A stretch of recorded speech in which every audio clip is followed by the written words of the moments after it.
اش راه نقول لك، هنا كاين محتم علينا ان نربحوا هذه المقابله هذه.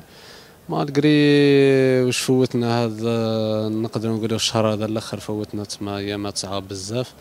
الشعب تاعنا كان مقلق منا بزاف. الحمد لله حققنا هذا الانتصار، ونطلبوا السماح من الانصار تاعنا، نطلبوا منهم السماح بزاف بزاف. كنا حابين نفرحوهم، على الاقل نلعبوا شامبيونز ليغ ولا لاكاف، ما كتبش ربي. ان شاء الله في القادم ان شاء الله ما يكون غير الخير ان شاء الله. ايش راه المردود تاعي كيما نقولوا، انا نحاول شاك فوا ندير اللي عليا باش نعاون الفريق تاعي.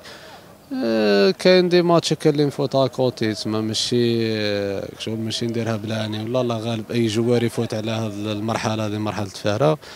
انا ديما كيما نقولوا نمد ليكيب تاعي، نلعب بقلبي، نطيح ونوض.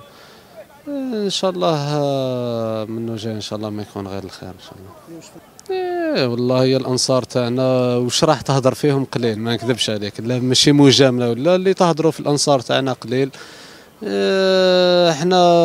احنا كشغل بالك، تقدر تقول قصرنا في حقهم، ماشي كشغل ما كانش اللي ما يبغيش يربح ولا يفرح مع الانصار تاعو ولا. نطلبوا منهم السماح، صبروا علينا بزاف. ان شاء الله يا ربي يفرحوا العام الجاي والعام اللي موراه، ان شاء الله يفرحوا يا رب. بسم الله الرحمن الرحيم، السلام عليكم. والله وين تشوف لي دو مو هادو توالا كانت شويه صعيبه علينا، والحمد لله ختمناها بدرني ماتش ربحنا مع كتر البيض. ونطلبوا ثاني من لي سيبورتير ثاني يسمحونا، شغل كنا في مومو وين فتنا باساج افيت شويه صعيب، والحمد لله كانوا يساندونا ويعاونوا فينا، وين ولينا كما نقول لك تفاهمنا حنا لي جوار، وباش نولوا نديروا عزيمه تاعنا باش نعاودوا نولوا نربحوا لي بوان تاعنا.